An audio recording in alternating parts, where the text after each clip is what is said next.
Bonjour et bienvenue pour cette nouvelle recette de Côté Pêche. Donc aujourd'hui, ce que je vais vous proposer de travailler, c'est un poisson qu'on n'a encore jamais fait dans Côté Pêche. Donc c'est le chapon de Méditerranée, des belles pièces, un peu plus de 2 kg.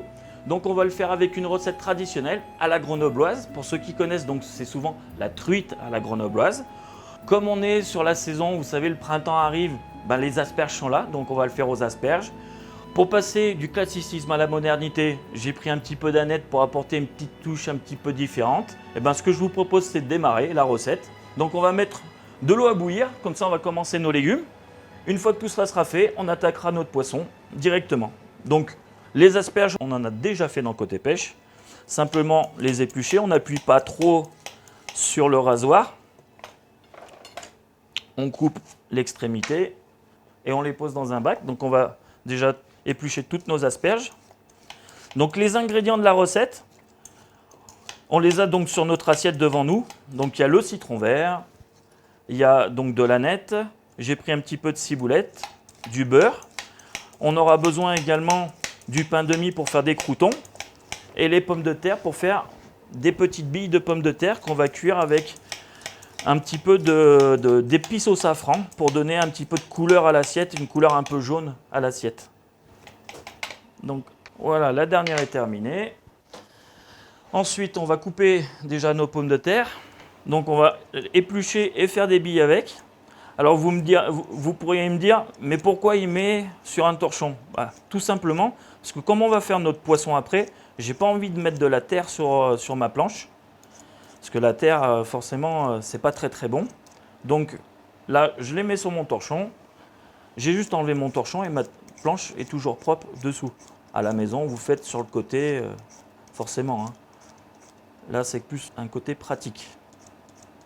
On va juste faire 3 pommes de terre. Ça suffira amplement.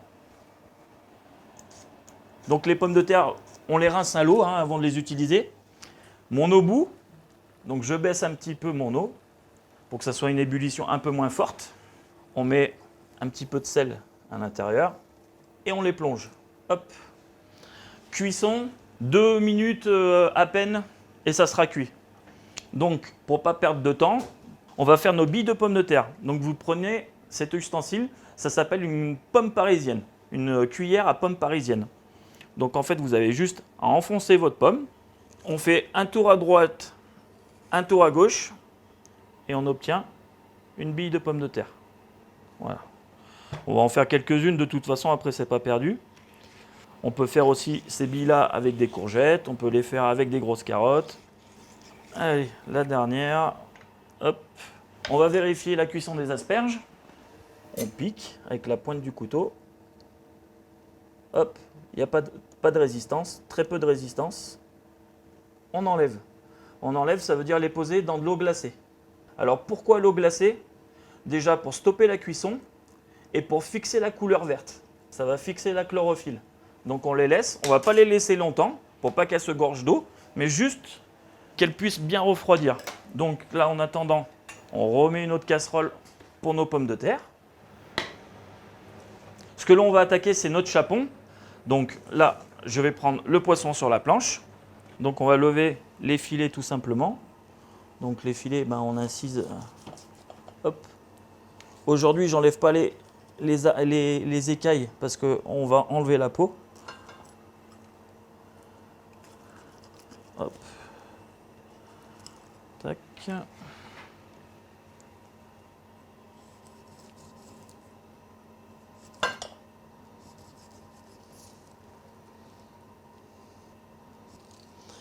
Donc comme d'habitude, on essaye de prendre au plus près de l'arête centrale. Hop, on passe derrière. Voilà. On enlève. On passe dessous. Hop. Le premier filet est ici. Donc l'au-bout, alors je prends mon mélange d'épices et safran. Donc si vous avez de la chance d'avoir que du safran, ne mettez que du safran. Donc on en met voilà, un petit peu, on met un petit peu de sel pour saler un petit peu nos pommes de terre. Et on verse les pommes de terre à l'intérieur. Et on les vérifiera avec la pointe du couteau, hop, une fois qu'elles seront cuites. Donc vous avez vu là, on a des belles pièces, hein, on va avoir des beaux filets de poisson. N'oubliez pas de garder les arêtes pour faire ou un fumet ou une soupe.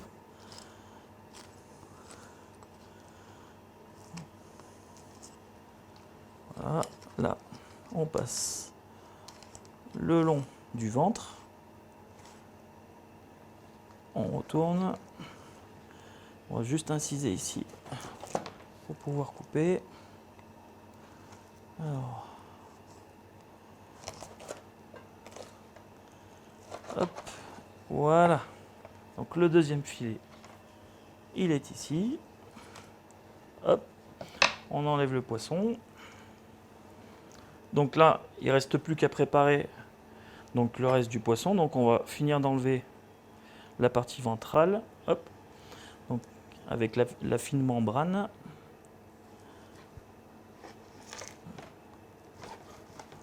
Là, hop, on enlève ça. Donc une fois qu'on a fait ça, on va prendre un couteau un petit peu plus fin pour lever la peau. Donc on part du bas, on incise, on passe sous la peau, on vérifie qu'on est bien sur la peau, on prend entre les doigts et on fait glisser notre couteau légèrement incurvé vers la planche. Mais comme la peau est épaisse, la peau ne se coupe pas et elle s'enlève. Vous voyez, il n'y a plus rien. Voilà. Et donc ça nous fait un filet tout lisse de l'autre côté. Donc je prends du papier film. Alors tout simplement, on prend une cinquantaine de centimètres. On coupe. On pose notre poisson sur le dessus. On met un tout petit peu de sel sur les deux côtés.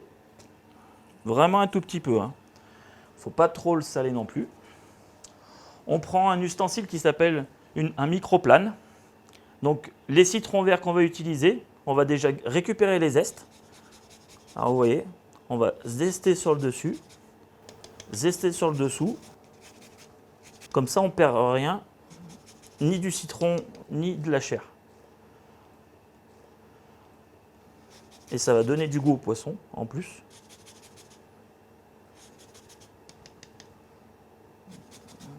Voilà. Et là, eh ben, on va simplement le plier sur lui-même. Hop. Cette partie-là, on la replie. On rabat. On prend notre sac sous vide qui est ici. On met tout simplement nos poissons à l'intérieur.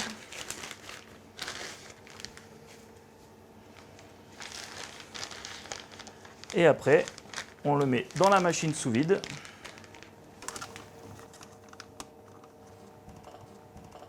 Donc la machine sous vide va enlever l'air, sceller le plastique et après on n'aura plus qu'à le mettre en cuisson. À la maison, on peut le faire simplement, papier film, le mettre dans un cuiseur vapeur. Vous aurez quasiment le même résultat, peut-être qu'il faudra le mettre un peu plus longtemps en cuisson, rajouter peut-être 5 minutes en plus. Tout en sachant qu'il faut garder le poisson entre 38 degrés et 42 degrés à cœur, pour pas qu'il soit trop cuit. Donc là, le sous-vide est fait. Donc j'éteins ma machine. Donc vous voyez là, l'air a bien été tout expulsé. Et le fait de faire ça, c'est que ça va garder tous les arômes à l'intérieur.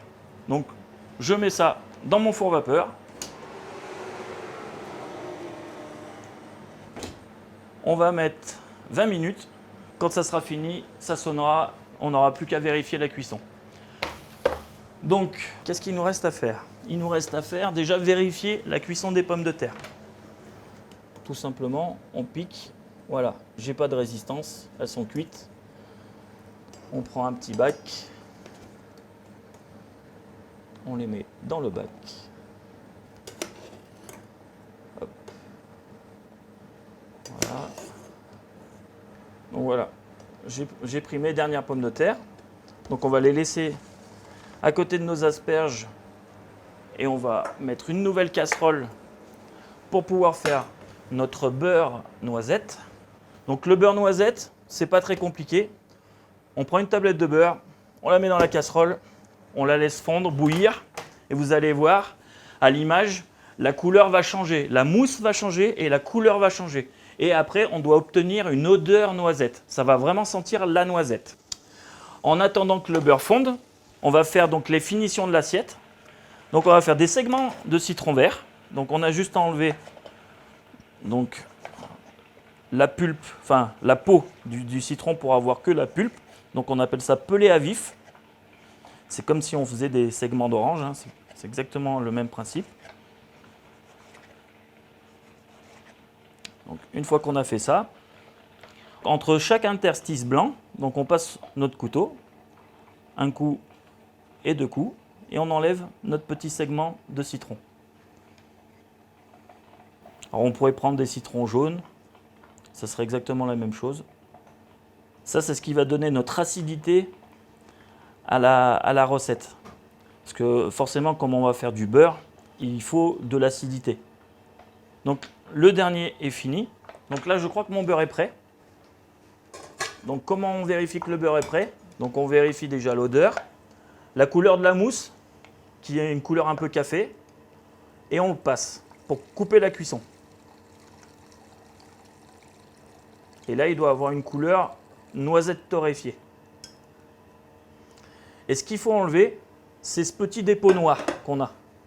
Et le deuxième passage, c'est de refaire la même opération. Donc on prend un deuxième bol, on met du papier et de le repasser une deuxième fois via du papier. Parce que les particules de noir, c'est du beurre brûlé. Et le beurre brûlé, c'est cancérigène. Il faut vraiment en faire attention. Et vous voyez, au fond, on a encore cette particule, toutes ces petites particules noires. Voilà. Tout ça, c'est tout ce qu'il faut enlever. Donc, maintenant que notre beurre est préparé, qu'est-ce qu'il nous reste à faire? Eh bien, il nous reste à faire nos croûtons. Donc, on va mettre la poêle à chauffer. Donc, on va prendre un couteau à dents. Donc, on va couper une belle tranche bien épaisse. On part le pain de mie pour enlever la croûte extérieure. Et après, on fait des beaux cubes.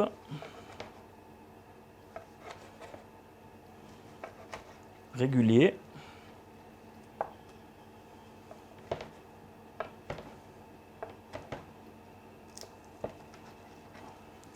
Hop, vous voyez, des beaux cubes, bien réguliers. Un bon bout de beurre frais dans la poêle. On pose nos croûtons à l'intérieur et on va les faire colorer, tout simplement. Hop. Et vous avez vu là, voilà, le temps derrière, la sonnerie, pour me dire que mon poisson est prêt. On va le mettre sur une plaque. Et qui dit poisson prêt, dit quasiment recette prête parce que tous les ingrédients sont déjà finis, un petit peu partout sur la table, et il ne nous reste plus qu'à dresser. Eh bien, on va attaquer notre dressage.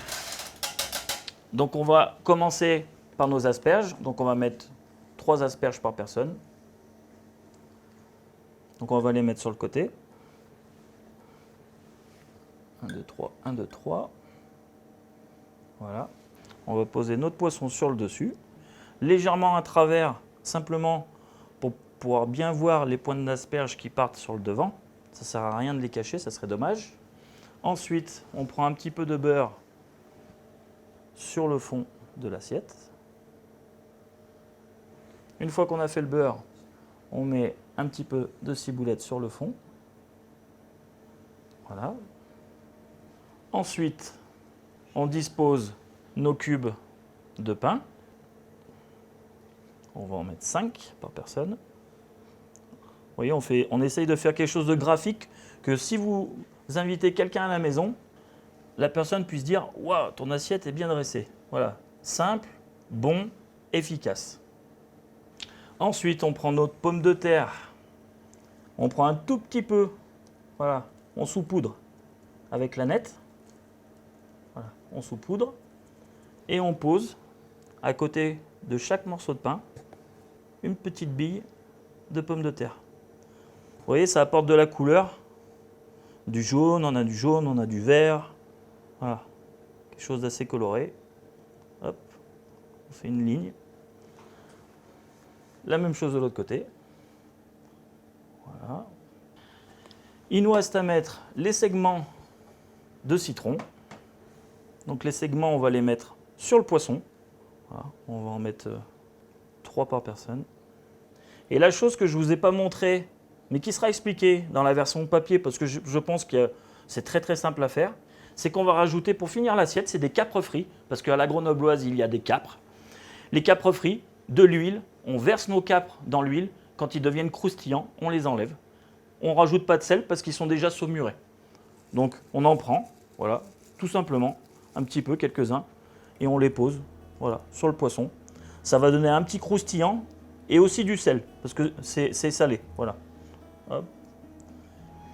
Et bien voilà, la recette est maintenant terminée. Donc je vous ai présenté un chapon façon grenobloise avec ses petites pommes de terre aux épices et safran, asperges, croûtons, citron vert, capre frit, enfin tout ce qui va bien pour faire une belle grenobloise avec le beurre qui va bien. Quant à moi, je voulais faire un beau clin d'œil à Sylvain parce que c'est quand même lui qui a pêché le poisson. Certes, il voulait le manger, ne t'inquiète pas, nous mangerons les assiettes pour toi, ça nous fera très plaisir de pouvoir les déguster. Et puis quant à moi, je vous donne rendez-vous dans une prochaine recette sur un prochain numéro.